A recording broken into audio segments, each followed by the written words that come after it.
I've released and worked on over 100 songs, majority of which are in the indie pop genre, and I myself am an indie pop artist with over 8 million streams on Spotify and a few editorial playlists that are in indie pop genres as well. And so today you're going to be learning how to get more of that really dreamy, nostalgic sound for your next indie pop song. Today I'm going to be sharing 3 mixing tips to help you get there. The first is mixing in mono, the second is Shimmer Reverb, and third is Slapback delay. But before we move forward, I want to talk about when I was little. My mom once asked me if I wanted to see smoke, and when I was a little kid, smoke was cool, fire was cool, so I was like, yeah. But then it turns out smoke was just the name of my grandpa's horse, so when we saw the horse, I was like, where the heck is the smoke? So to not disappoint you, let's define what nostalgia is so that we're on the same page and you don't get disappointed like I was when I saw a forest instead of fire. So looking into the etymology of nostalgia, according to Google, it combines 2 Greek words, the first one being nostos, which means return home, and the second being algos, which means pain. And so in my opinion, nostalgia is a bittersweet longing for something in the past that has some sort of sentimental value to us. And so how do we translate music into that feeling of nostalgia? Luckily, these tips I'm about to share with you can be done in less than 5 minutes, so stick around, and by the end of this video, you'll know exactly how to get that nostalgic sound. The first is one I've used in so many different scenarios, and a lot of times I use it for my indie retro songs that help me get that nostalgic sound, and it's really the fastest to apply out of all of these tips that I'm about to share with you. And that tip is mixing in mono. Before the 70s, most audio devices only had one speaker, so most songs were only mixed in one channel, which was the mono channel.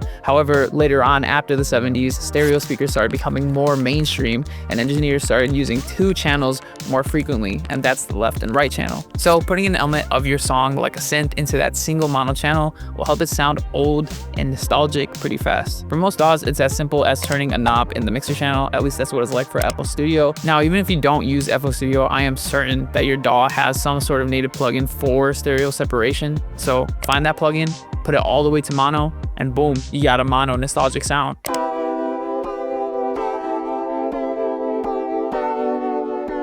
If you pair this with filters like high and low pass filters and you use a bit crusher effect, you'll get more of a lo-fi effect, which in my opinion is even more nostalgic, and it honestly doesn't even take that much more time to do. So now you've got a fast but effective way to add nostalgia to your mix. But keep watching because we're not done. This next tip I've used on multiple elements in my songs, but I specifically like using this with guitars because on guitars, it gives it such a dreamy, sparkly, and nostalgic sound. And that tip is using Shimmer Reverb. So I used to always hear these songs with huge spacey reverbs, and while I tried recreating this huge space, it never exactly sounded quite beautiful. There was something missing from my reverb that these other songs had. It was an atmospheric quality that I then found out was because of Shimmer Reverb. Basically, Shimmer Reverb is just a type of reverb that has 2 different reverbs going on at the same time. One is in the regular default octave, while the other reverb is up the octave, and this pitch shift gives it a more shimmery, spacey, and nostalgic sound. And so while there are a bunch of different Shimmer reverbs out there, one that I recommend is Valhalla Shimmer, really good plugin. FL Studio does have native plugins like Luxverb, which is what I also use, but if again you don't have access to those plugins or you don't use FL Studio, there's a way to do it probably in your DAW if you have a native patching plugin. So how you're going to want to run your patch is by putting the input signal into 2 different reverbs, and then one of these reverbs putting it into a pitch shifter, and then from there you take the pitch shifting signal and then the other reverb signal and just bring it back out into your DAW.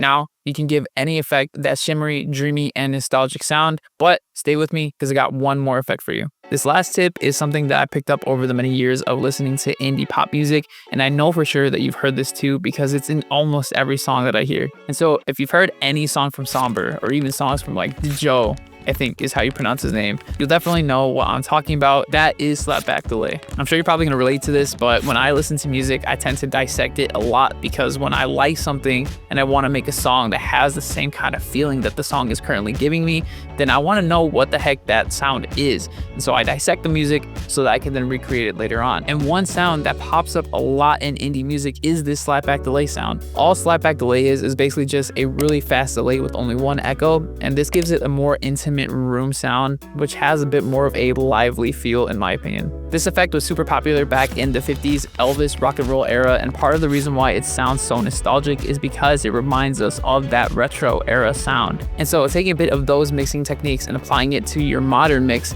is going to help you get that nostalgic sound, especially if you use it on your vocals. I'm moving so my legs are through. Now, while this single effect and all the other effects that I told you today are really cool, they won't completely clean your vocals because these are more stylistic effects that help bring out some more character in your mix, but it won't make your mix super clean and polished. One of the telltale signs of amateur mixing is a poor vocal mix, so knowing the fundamentals of vocal mixing will definitely give you a more polished sound. So if you want to mix your vocals so well that people take you and your music seriously, feel free to grab my True and Tried vocal guide down below in the link description, completely for free.